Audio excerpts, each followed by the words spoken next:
નમસ્કાર વિદ્યાર્થી મિત્રો, આવનારી પરીક્ષાઓ માટે ખૂબ જ અગત્યનો પ્રશ્ન છે. પિતા અને પુત્રની ઉંમરનો સરવાળો હાલમાં 60 વર્ષ છે, બરાબર. 6 વર્ષ પહેલા પિતાની ઉંમર પુત્ર કરતાં 5 ગણી હતી, તો 6 વર્ષ પછી પુત્રની ઉંમર કેટલી હશે?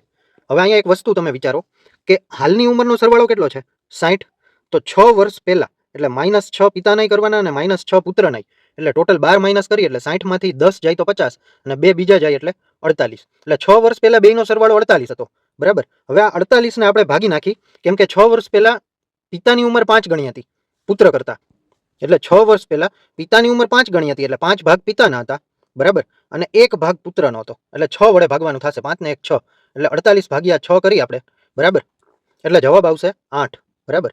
હવે આ 1 ભાગ મળી ગયો આપણને 6 માંથી, એટલે 5 ભાગ પિતાના હતા, એટલે 8 પંચા 40 પિતાની હતી, 1 ભાગ પુત્રનો હતો, એની 8 હતી, એટલે 48 થઈ ગઈ 6 વર્ષ પહેલા. હવે 6 વર્ષ પછી પુત્રની ઉંમર કેટલી હશે? તો આ જે 8 હતા એ 6 વર્ષ પહેલા હતા, બરાબર. આ 6 વર્ષ પહેલા 8 હતા. હાલમાં આવવું હોય તો 6 ઉમેરવા પડે, 8 ને 6 14, અને 6 વર્ષ પછી જ આવવું હોય એટલે બીજા 6 ઉમેરવા પડશે, એટલે 14 ને 6 20, એટલે પુત્રની ઉંમર શું આવી જશે મિત્રો? 20. એટલે ઓપ્શન સી ઇઝ કરેક્ટ. જો તમને આ દાખલો સમજાણો હોય તો આ ચેનલને સબસ્ક્રાઇબ કરી નાખજો. ધન્યવાદ.